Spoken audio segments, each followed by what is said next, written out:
please. David, first of all, I just wanted to ask you for some injury updates. Is there any chance that Mikel Antonio will be back? Probably doubtful. He's still recovering at the moment, so at this moment in time, I'd say more than likely doubtful for the game. Any other injury updates? We've got, we're most of it we're okay at the moment. We're waiting on Ryan Fredericks. He's the one who's just come back. He had an injury for a day or two with a bit of a groin strain, and he sort of hurt it again in training. So we're hoping that he'll be okay as well. On Leeds United, lots of people have been very impressed with the way they've adapted to the Premier League. I just wonder what you've made of their start, their style of play, and their manager. I think they've been very good, Leeds. I think we've all been watching them closely for the last year or two, and I always thought that Leeds coming back to the Premier League would add to the Premier League, and that's certainly been the case this year. I think they've been involved in some great games. I think their style is terrific to watch. I think there's a lot to like about it. I think they've got an incredibly experienced manager, and he's certainly helping the group of players out.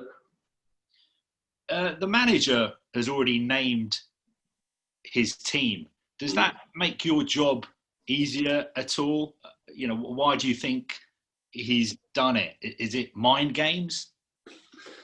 No, I think I worked in Spain and he's worked in Spain quite often. The teams were named in Spain, so I don't think it's something which is outrageous. I think that we see it in other sports. We see the rugby teams name their teams before they play each other. It doesn't happen in our sport for different reasons, but overall, does it make it easier? I don't think so, because they're a good team, Leeds, and we know what we're going to expect.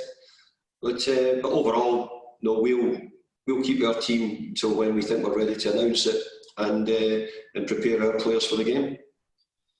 I just wanted to ask you as well about the progress that you've made at the club over the last 12 months. One of the key areas of improvement has been in recruitment. In the past, recruitment at West Ham was a bit hit and miss, but all the players that you've signed have made a real impact. Players like Souček, Bowen, Kufal, Benrahma. What has changed about the way you've gone about signing players? Well, I don't think that I've personally changed, and I can't take all the credit for it because I have other scouts and people around who help me. But I think that our time at Everton showed me the sort of players that can come in and give you a chance to improve and who are hungry to succeed is probably the thing I want. I want players who are hungry, who want to get better, who've got something to prove. And I think a lot of the players we're trying to bring in are players from that ilk. And I don't think there's any magic formula, because you get as many wrong as you get right, and it's never easy, recruitment. And I don't think MD ever wants to sign a bad player. I think you always sign players with the hope that they're going to make an improvement to your team or your squad.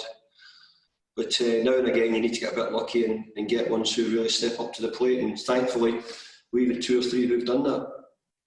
Just 2 more questions from me. The first one, just about the general air of positivity around the club. Obviously, in the past, for the club and for you personally, you've had to put up with quite a lot of negativity. Is it strange to have so many people saying and writing good things about you? What does that feel like? Do you think it'll last? Yeah, I've got to say it's good. It's better that way, but it's more important. I think results, wherever you are, results make the difference. Results, winning is a big influence in how everybody perceives you. That's just football. What comes from that is sometimes having the best players gives you the best chance of winning, which is an easy thing to say. But quite often, you have to find a way of winning with the group of players you've got. Some of the clubs I've had, that's had to be the case, and you have to try and find for solutions. You don't always get solutions wherever you go. But I've got to say that, it's felt good. There's a great air around the club. The players are in good spirits. We're trying to make it better. I want to grow it if possible. And I think there's a lot of room at this club for improvement in every department, whether it be on the pitch, recruitment, you name it. I think this club's got a lot of room for improvement, and I hope we can do that in the future. And the final one from me, I just wanted to ask you, your reaction to what happened at the PSG game 2 days ago. If you were in a similar situation as well, would you be happy for your players to leave the pitch, and would you leave the pitch with them? Yeah, 100%. And, I think a lot of credit must go to the players who made that decision. And because I think now we're getting to a stage where football's just not going to have it. So whether you're a supporter, whether you're a player, a coach, a referee, it's not going to be accepted anywhere in life now, not just a football pitch. So that's the way it should be. And I think the decision the players made the other night was a really big decision and a big call. But I think they certainly made the right one. Thanks, Carlo. Anne-Marie? Hi, David. Hi there. Hello. This is the first meeting, of course, between Leeds and West Ham in the Premier League, and we know that both teams like to attack. How much of this game will test West Ham's resilience, do you think? A lot, because their physical capacity of Leeds has had an effect on everybody. You've only had to see the games they played against Leeds or Man City, how much it's stretched and taxed those teams as well. So I think it's a really hard game. I think Leeds have got a lot of good things going, but we're playing well as well. We think we're doing well. We felt a little bit unfortunate that we played well for 65 minutes against Manchester United, and the ball goes out and we don't get a decision, and it changes the way the game goes from there. So there's an awful lot here which we're doing well and we're doing right, but we're going to have to play well, be ready for a different type of game as well, and hopefully show that we've got players with a similar type energy as they have. Talk about players. Let's focus on Aaron Cresswell. He's set to make his 200th appearance in the Premier League and has created the most chances in the league too. Can you give us a brief insight of him as a player and a person, please? Well, he's a very good boy to work with. I've really enjoyed it. This is the second time I've been here with Cressy, and on both occasions he's been very valuable. He really has been. But I think more importantly, he's calm. He's consistent. He plays regular, which is really important in modern football. And I think he's found a little bit of a role which he's comfortable with. Playing as a left centre back. But he's also more than capable to be a left back, and that's what he is really.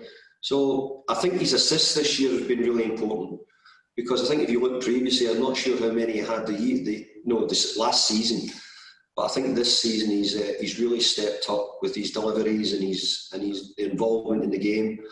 So we want him to keep doing that.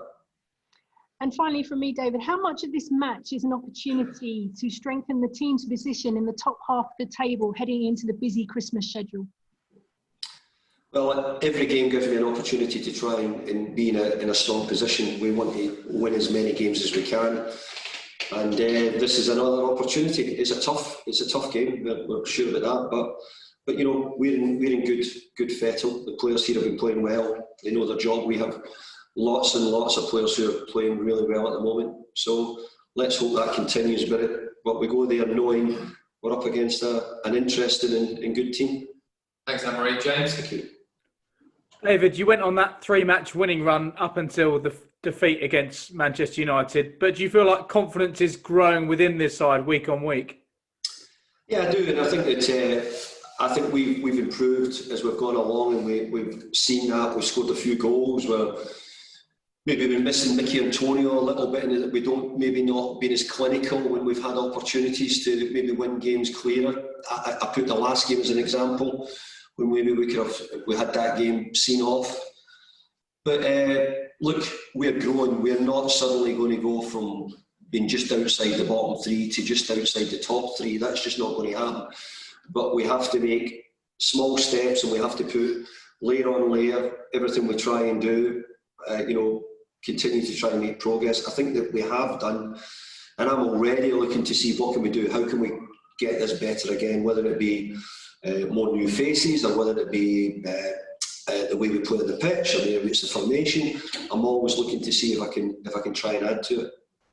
And can you expand on that a bit, because you spoke earlier about room for improvement, and you feel there's room for improvement at this club in all different areas. So how do you move towards that and continue to grow?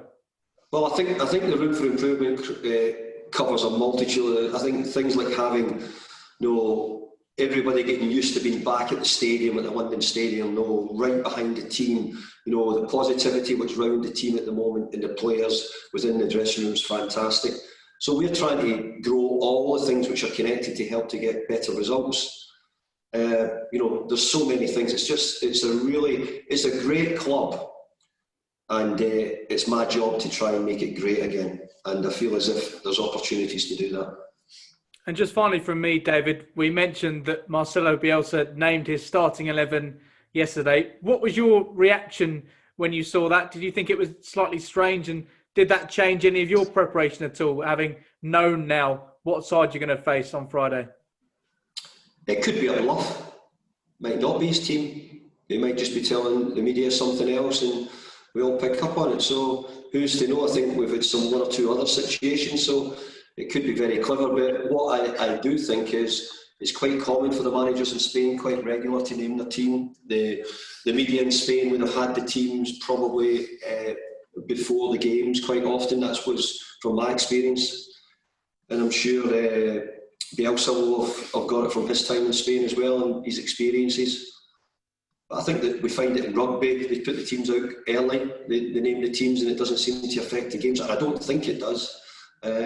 So, now and again I've named the team early, but most of the time we sort of keep it to late on. Thanks, James. Cameras off, please. Thanks. Jack.